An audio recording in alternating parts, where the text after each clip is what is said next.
여러분 안녕하십니까? KBS 아메리카 뉴스입니다. 캘리포니아주가 기록적인 폭염에 산불까지 이어지며 피해가 늘고 있습니다. 폭염은 이번 주 내내 지속될 것으로 예상돼 전력 공급에도 비상이 걸렸습니다. 이채은 기자입니다. 새까만 연기가 쉴 새 없이 뿜어져 나와 인근 하늘 전체를 뒤덮고 있습니다. 불길은 용암처럼 번지고 나무들은 잿더미로 변했습니다. LA 북부 레이크 휴즈에서 발생한 레이크 파이어의 산불 모습입니다. 현재까지 18,560에이커가 전소됐고 진화율은 31%에 불과합니다. LA 북동쪽 아주사 지역에서 발생한 렌치 산불은 어제 낮 기준 2,000에이커 이상이 전소됐고 진화율은 7%를 보이고 있습니다. 여기에 말리부 지역 등 남가주 지역의 산불이 동시다발적으로 일어난 가운데 폭염으로 인해 진화가 쉽지 않은 상황입니다. 위험 수준의 더위는 이번 주에도 계속 이어질 전망입니다. 국립기상청은 남가주 폭염이 내일 최고조에 달해 낮 기온 최고 기온을 LA 카운티 93도, 랭캐스트와 산타클라리타는 109도까지 오를 것으로 예보했습니다. 잇따른 폭염으로 전력 수요가 급증하면서 전력 수급에 대한 우려도 커지고 있습니다. 지난 14일 캘리포니아주 전역에 3단계 전력 비상사태가 선포되면서 지난 2001년 이후 20여년 만에 최악의 전력 부족 위기에 직면했습니다. 15일에는 LA 수도 전력국 관할 지역 내 2,600여 가구가 정전 사태를 겪으며 어제 오전까지 전력 공급이 중단됐습니다.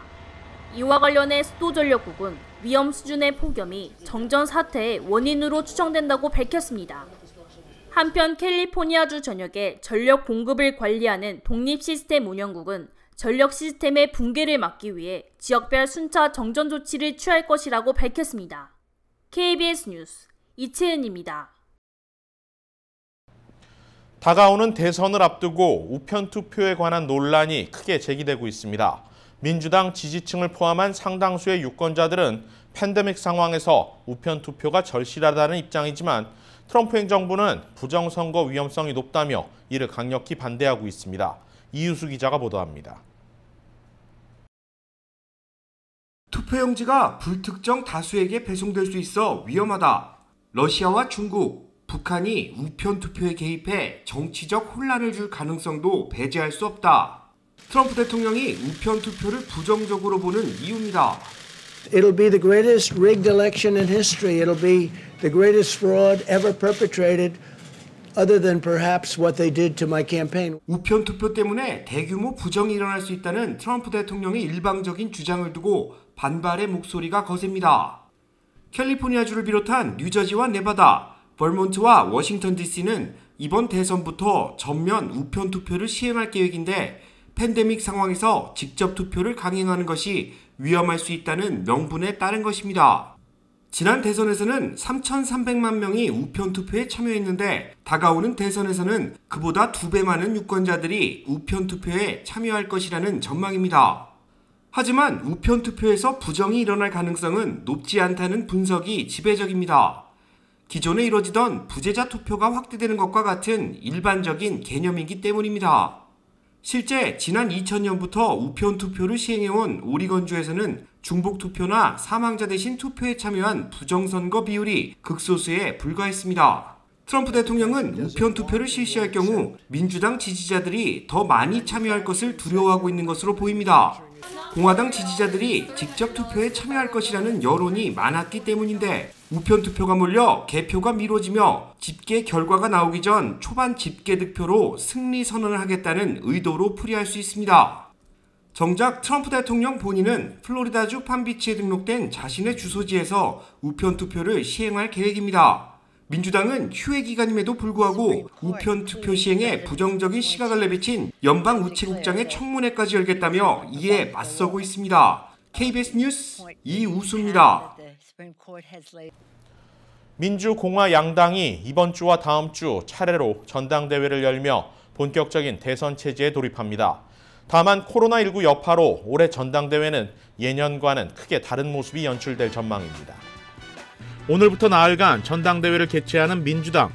장소는 위스콘신주 미러키시지만 정작 대선 후보인 바이든과 러닝메이트 해리스 그리고 당 대의원들은 모두 이곳에 오지 않습니다. 코로나19 여파로 전당대회 전체가 온라인으로 진행되기 때문입니다. 대회를 준비하는 민주당 전국위원회는 대신 행사장 현장에 드라이브인 야외 스크린을 설치해 행사를 지켜볼 수 있도록 할 예정입니다. 전통적으로 전당대회는 대선 후보를 공식 선포하고 선거 체제로 들어감을 알리는 큰 행사입니다. 첫날은 주요 정강정책 발표, 이튿날 주요 인사 연설, 셋째 날에는 부통령 후보 수락 연설과 마지막 날 대통령 후보 수락 연설로 이어지는데 모든 후보 수락 연설은 각 지역에서 사전에 녹화된 뒤 생중계 당일 방송될 예정입니다. 한편 이번 주 민주당에 이어 다음 주에는 공화당 전당대회가 예정돼 있습니다. 여당이 뒤늦게 전당대회를 여는 전통을 따른 것인데 역시 참석자 없이 온라인으로 진행될 예정입니다. 트럼프 대통령은 대회 마지막 날인 27일 백악관 야외 정원에서 후보 수락 연설에 나설 예정입니다. LA 한인타운에 거주하는 절반 이상의 사람들이 센서스 조사에 참여하지 않은 것으로 나타났습니다. 10분으로 10년의 변화를 가져올 수 있는 센서스 참여 절실한 상황입니다. 김경일 기자가 보도합니다. 10년마다 이루어지는 센서스 인구조사. 국민의 의무인 투표만큼이나 중요합니다. 센서스 인구조사는 연방정부의 기금이 매년 지역사회로 배분되는 기준입니다. 학교, 도서관, 저소득층 아파트, 노인센터, 도로정비와 대중교통, 병원, 의료혜택 등 공공시설 기금이 이에 해당됩니다. 특히 코로나 사태와 관련된 기금과도 밀접한 연관이 있습니다. 특히 요새 코로나 때문에 힘드신 분들이 많잖아요. 그래서 코로나 재난 지원과 자원금도 내년부터는 2020년 센서스 결과에 따라 배분된다고 합니다. LA 한인타운은 50% 미만의 참여율을 보이고 있습니다. 웨스트 LA 지역의 경우 센서스 참여율이 높아 지역사회로 예산이 보내지고 있습니다. 그러나 LA 한인타운을 포함한 이스트 LA 지역은 참여율이 낮아 당연한 혜택도 적게 받고 있는 실정입니다. 결과적으로 보면 센서스에 참여한 사람들이 적다면 참여한 사람도 정부 지원에서 멀어지게 되는 것입니다. 한 명의 학생은 센서스에 참여했다, 한 명은 참여 안 했다 라고 생각한다면 그 두 명의 학생은 한 명의 몫을 나눠야 한다는 뜻이에요. 그래서 결과적으로는 두 명 모두 손해를 본다는 뜻이죠. 센서스 참여율을 토대로 연방정부가 개인에게 매년 $2,000의 기금을 지역사회에 제공하고 있습니다. 10년이면 $2만 달러로 지역 거주자 절반이 참여하지 않는다면 막대한 손실입니다. 센서스 조사는 10분이면 참여할 수 있습니다. 10년을 위한 투자로는 적은 시간입니다. 아시안들의 센서스 참여율은 전통적으로 저조합니다. 그중 한인은 가장 낮은 수치를 기록하고 있습니다. 이는 받을 수 있는 기금도 거절하는 것입니다. 센서스 조사 결과는 비밀이 보장됩니다. 윌셔 센터 코리아타운 주민의회는 우리들의 목소리를 높일 수 있는 가장 좋은 기회는 센서스로 한인들이 꼭 참여해 줄 것을 당부했습니다. 센서스 참여했는지 확인하시고 안 했으면 그냥 10분만 투자해서 참여하시고 그리고 또 혹시 지인이나 친척이나 친구가 있으시다면 그분들이 센서스에 참여하는지 확인하시고 아주 시간이 별로 안 드는 투자인데도 돌아오는 게 참 많은 것이거든요. 센서스 참여라는 게. KBS 뉴스 김경일입니다.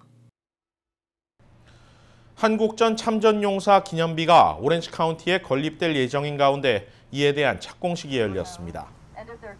오렌지 카운티 한국전 기념비 건립위원회 주최로 지난 금요일 열린 착공식에는 박경재 LA 총영사와 노명수 건립위원장, 플러턴 시장과 시의원, 길 시스네로스 연방 하원의원, 샤론 코크 실바 주 하원의원 등 한인사회와 정계 주요 인사 70여 명이 참석했습니다.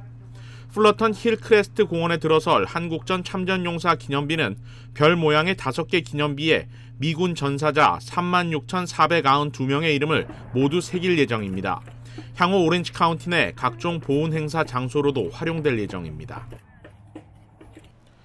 KBS 아메리칸 뉴스 마칩니다. 고맙습니다.